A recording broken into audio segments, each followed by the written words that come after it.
Listen, I will please never be listen. bullied by Elon Musk or Donald Trump. Because I've never done any crime to anyone. Sophie, yesterday I was in an auction in Rustenburg of Peter de Dwight. In that auction, 95% of those people were white people. I sat with them from 11 o'clock until 6 in the evening, wanting to demonstrate to Elon Musk and Donald Trump that I'm with the people you are saying I want to kill. Why would I sit with these white people if I want to kill them?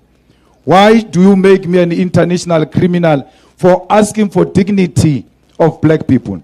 I've not committed any crime against anyone except to say, let's restore the dignity of black person.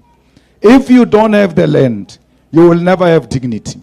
And I was saying to those white people yesterday, you are not going anywhere because it's nicer in South Africa. There is no any other place which is more nicer than South Africa, where black and white can coexist without problems.